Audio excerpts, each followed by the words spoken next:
চোখের দ্বারা দেখলে কবিরা, চোখের দ্বারা সিনেমা দেখা কবিরা গুনাহ, বেগানা নারীর দিকে তাকানো কবিরা গুনাহ, সিনেমা দেখা কবিরা গুনাহ, চায়ের দোকানে বসে বসে টিভি দেখলে বুঝি গুনাহ হয় না? বলেন ঠিক কিনা?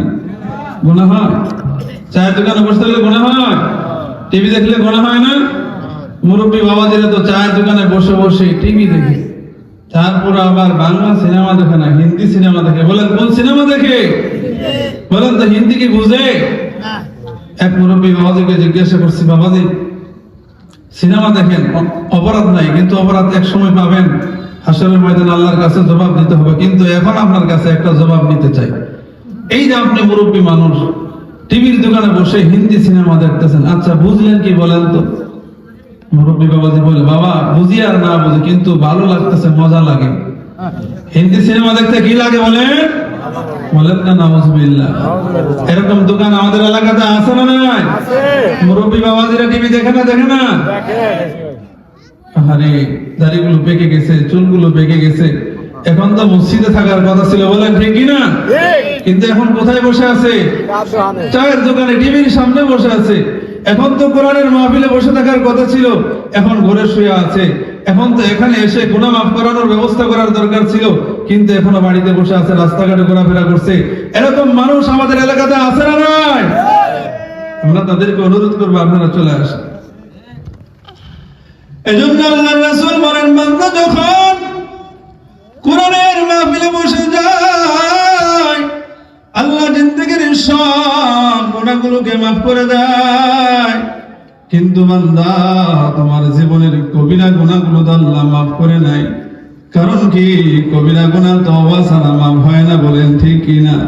ইমাম কুরতুবী রাহমাতুল্লাহি আলাইহি বলেন, গোলাম বান্দা যদি শেষ পর্যন্ত থাকিয়া আল্লাহর কাছে কবিরা গুনাহের জন্য ক্ষমা চাইতে পারে, মালিককে যদি বলতে পারে, আল্লাহ জীবনটা গুনার ভিতরে কাটিয়ে দিয়েছি, এমন কোন গুনাহ নাই আমার জীবনে করি নাই, এমন কোন অন্যায় নাই আল্লাহ করি নাই, এমন কোন অপরাধ নাই আল্লাহ আমার দ্বারা হয় নাই, এমন কোন অন্যায় নাই আমার দ্বারা হয় নাই, সব রকমের অন্যায় করেছি।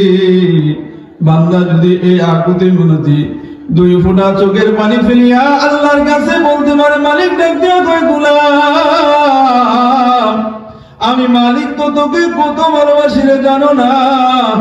তোমার ওই 2 ফোঁটা চোখের পানি তোমার নাকের ডগার আসার আগে আমি আল্লাহ তোর জিন্দেগীর সব গুনাহগুলোকে মাফ করে দেই। বলেন সুবহানাল্লাহ।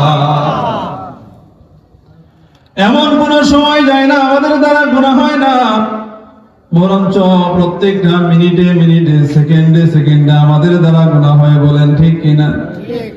সগীরা গুনাহ হয় না, প্রত্যেকটা মিনিটে মিনিটে, সেকেন্ডে সেকেন্ডে আমাদের দ্বারা কবিরা গুনাহ হয়। এই জন্য মালিক ডাক দেয়া কয়, গোলাম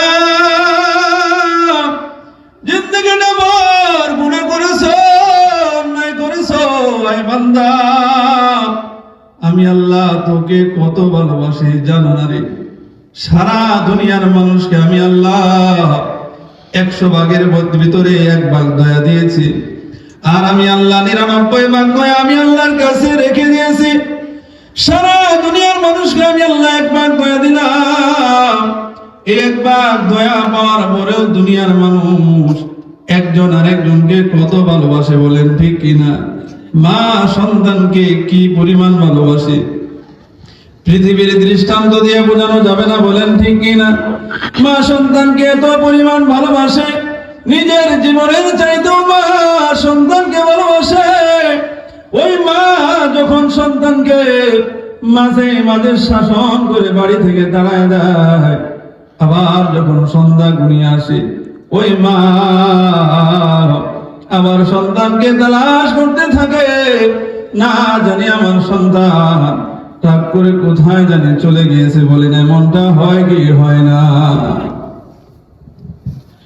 মা সন্তানকে কি পরিমাণ ভালোবাসে, এমন মা আছে সন্তানের জন্য নিজের জীবনটাকে পর্যন্ত বিলীন করে দিয়েছে। মা সন্তানের জন্য নিজের সুখ দুঃখ গুলো বিলীন করে দিয়েছে। সন্তানের কোনো কিছু হয়ে গেলে মা পেরেশান হয়ে যদি অসুস্থ হয়ে যায়, মার খাওয়া বন্ধ হয়ে যায়, বাবার খাওয়া বন্ধ হয়ে যায়, মা খাইতে পারে না, কারণ কি? তার সন্তান অসুস্থ। বলেন ঠিক কিনা? কত রাত্রি মা জাগিয়া জাগিয়া আমাদেরকে লালন পালন করলো, কত রাত্রি মা জাগিয়া জাগিয়া আমাদেরকে বড় করলো। ওই মার ভিতরে সন্তানের প্রতি কি পরিমাণ দয়া, কি পরিমাণ ভালোবাসা, দুনিয়ার কোন দৃষ্টান্ত দিয়ে বোঝানো যাবে না। বলেন ঠিক কিনা? সন্তান যদি দেশের বাইরে চলে যায়, সন্তান যদি বাড়ি থেকে বের হয়ে যায়, ওই মা সব সময় পেরেশানি করতে থাকে, না জানি আমার বাবাটা দেশের বাহিরে কি অবস্থায় আছে, না জানি আমার সন্তান দেশের বাহিরে কি অবস্থায় আছে। মা পেরেশানি করতে থাকে। সন্তানের কিছু হয়ে গেলে মা ভালো থাকতে পারে না। তাহলে বলেন তো, ওই মার ভিতরে সন্তানের প্রতি ভালোবাসা আছে না নাই? তাহলে ওই 100 ভাগ দয়ার ভিতরে 1 ভাগ দয়া আল্লাহ ওই মার ভিতরে দিলেন। 1 ভাগ দয়ার ভিতর থেকে, ওই 1 ভাগ দয়ার ভিতর থেকে মাকে আল্লাহ দয়া দিলেন। ওই 1 ভাগ দয়া মা পেয়ে সন্তানকে কি পরিমাণ ভালোবাসে একবার চিন্তা করে দেখেন। আমার মালিকের কাছে 99 ভাগ দয়া আল্লাহ রেখে দিয়েছেন। এই জন্য আল্লাহর প্রতি আল্লাহ আমার মালিকের কাছে 99 ভাগ দয়া আল্লাহ রেখে দিয়েছে।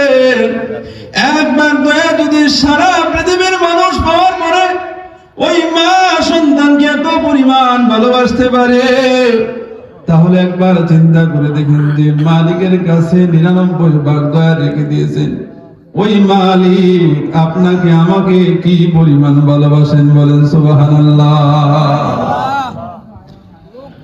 ওই আল্লাহ আপনাকে আমাকে কি পরিমাণ ভালোবাসেন একবার চিন্তা করে দেখেন। কি পরিমাণ মহব্বত ওই মালিক আপনাকে আমাকে করেন, একবার চিন্তা করে দেখেন।